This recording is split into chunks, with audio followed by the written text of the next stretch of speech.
Hello, I'm Kylie, and for our comments today, I'm going to be talking about zooplankton and what affects their ability to survive and thrive in their environment. And this is a topic that really interested me coming into this class because we had always learned about all the things that happen in an ecosystem, especially aquatic ecosystems, but we never really learned the why. And so I was interested to just find out why and how these organisms interact with their physical environment. So before jumping into the studies that I researched today, I just want to go over some of the zooplankton basics, and I'm going to reference them a lot as copepods because that's how they're referenced within the studies. So they're small aquatic crustaceans. They're very, very, very important to the food chain, and especially in coral ecosystems. They bring the nutrients and a lot of the color that the corals need to be able to kind of thrive and have a strong environment. They have a very wide habitat range. You will see them in the smallest droplet of water to anywhere within the ocean. And there are a lot of different types of zooplankton. You have holoplankton, which are permanent residents and they spend their entire life in their copepod state within the water column. You have meroplankton, which spend part of their life cycle within a zooplankton state. And some examples of that are barnacles or blue crabs that we have here in the Chesapeake Bay. There's some more like megaplankton, which are the gelatinous zooplankton. So those are like your jellyfish. And you also have microzooplankton, which are like your primary producers. And they're all very important. I like to call them like the first, stepping point or stepping stone in an ecosystem. Another important topic that we're going to be talking about today is the Reynolds number. And it's a very important for predicting the dominating force in an environment. And so it's just the ratio between like the inertial force and viscous force. And a small Reynolds number or low Reynolds number is dominated by viscous forces, and a high Reynolds number is dominated by inertial forces. And so humans, we are inertially dominated organisms, while smaller organisms like copepods are dominated by viscous forces. And they're very important. The Reynolds number is very important to us in this study because it helps us understand how copepods feed in their environment. And then another important factor is the size to volume ratio. Volume is more important because it increases faster than size, so that'll be important in a later study. I quickly want to go over some specifics of the anatomy of a copepod because we're going to be talking a lot about it.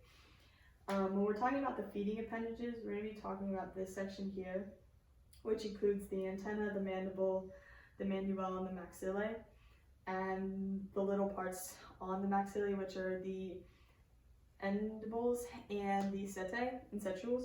And so those are all of the feeding appendages, and they all have very important jobs.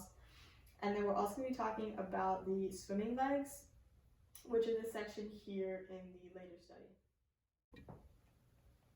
So the first study that we have is the copepod feeding currents by Dr. Colin Strickler, and it's actually one of the main studies that we learned from in class and in lab about how copepods use feeding appendages.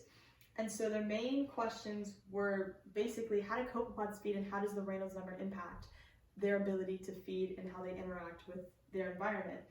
And so the way that they did this was they set up movies at 500 frames, and they basically tethered the copepods within these optical glasses. And they took India ink and they strategically dropped the ink around the copepods, and they watched how the ink moved through and where it went, because previous studies had always thought and had been based on the concept of the copepods using sieving as their main method of consuming and retaining food. And it had always been based on the assumption that water would pass through its maxillary filter. And so that's why the water would go through them in ways that didn't quite make sense. And they were always a little bit confused by it. But through their ability to use the ink, as we see here, the feeding appendages don't sieve and just grab the food. They almost act as paddles that push water around the organism in very chaotic patterns, in ways that they hadn't expected, to then get the food closer to the second maxillae, which they found that the copepods essentially sense the water around them and find the food that is in the feeding currents that they've created. And when they find the food that they sense, they just keep pushing the currents through with their appendages, and it comes by and near the second maxillae. And the first and second maxillae basically snap open and create a vortex where water rushes into, and then they close. And the endites of the first maxillae go through and have to comb through the second maxillae to get all the food out, because they were able to find out that because of the low Reynolds number, there is a boundary layer of fluid that impacts all organisms that are touched by it, and so touched in the low Reynolds number that basically live there. And so there's this boundary layer of fluid that is very difficult to let go of, because it's so difficult to leave the water behind in a low Reynolds number. And so, number one, the asymmetrical paths of the currents overcome that problem, but then the actual getting stuck on the appendages are then solved again by the endites, which unstick that food because of the boundary layer that's created by the low Reynolds number. So that's the way that they use their actual appendages to, number one, move the water around them to sense the food, and secondly, be able to overcome the boundary layer created by a low Reynolds number with such a viscous force, and get the food off of their body and not stuck. And yeah, so they just found out essentially that the copepod appendage can't strain. They just use as a paddle moving around the particles. And so this is just a diagram of them using the ink and it coming through the lateral and anterior sides, which is they both are. This one over here is like the movie frame picture, and this one is just a diagram picture. And so the second study that I looked at was a study on the escape from viscosity. And so I actually found it from the last one. This is based off of the first study by Cole and Strickler. And so my main question was just, how do these organisms get past the difficulties of surviving in a low Reynolds environment when they have to escape from predators and prey, or escape from predators as they are prey? And so I found a study which was investigating the swimming velocities that escaping and foraging copepods had. And so they did so using basically a 3D filming setup, and they had this light pulse every 2 seconds above the top of the cuvette that they had the copepod in, and they had it every 2 seconds to mimic mimic a predator coming behind them, and to also make sure there weren't any disturbances in the water that would also impact the copepod. And they found that the foraging female's movement was very smooth and laminar, which we see here in the bottom right for section A, but in escaping, copepod's movement was very jumpy and sporadic, which we see here. And they found that the Reynolds number between a foraging and escaping copepod were very different. The escaping was far higher than the foraging.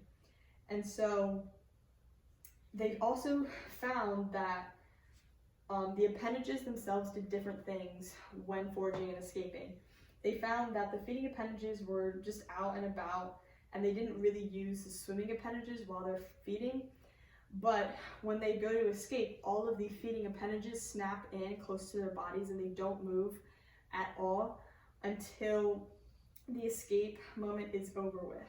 So that was really interesting to see, because it showed that the feeding appendages are would essentially slow the organism down and ensure that they stay in that viscous environment, but they can break through the kind of boundary layer that a low Reynolds number creates. And in fact, there were some studies that they referenced that they had small copepods be able to reach Reynolds numbers of around 9,000, which is very high and very inertial dominated. And so the species that they use in this study were only able to get up to around 110 was the highest, which is still a low Reynolds number, but significantly higher than before. And so this appendage movement is very different, and it's important to know that the feeding appendage is snapping close to the body, and there's no crossover between the two. And they also looked at the velocity distribution of foraging and escaping copepods. And so on the left, we have the foraging velocity distribution, which is it was almost to be expected after reading through the paper, because we know that because of the feeding currents, they move the water and there is some velocity there. But the escaping was incredibly surprising to me, and they have it at different times. So this first block is 0 seconds, and then it jumps to 0.08, 0.28, and then it gets to half a second. And so it's very interesting to note the amount of red within this bottom right one, because you can see, number one, in their diagram, the appendages have changed from the foraging female to the escaping, and there's no longer the extra additional appendages. And so I think that has a lot of impact on the velocity distribution, because suddenly these swimming appendages are able to just essentially slap at the water and keep flapping and be able to accelerate incredibly quickly. So yeah, these are my references. Are there any questions? Yes. Which appendage do you feel is the most important for copepods? Definitely the endites. I think that because of the boundary layer that is created in a low Reynolds environment on the organisms, that it's very easy for things to get stuck, including the organism itself. And so with that boundary layer and the inability of a lot of movement, the endite's ability to comb through the other maxillae and get all of the food particles into the mouth itself is pivotal to the organism's survival. Anything else? Thank you.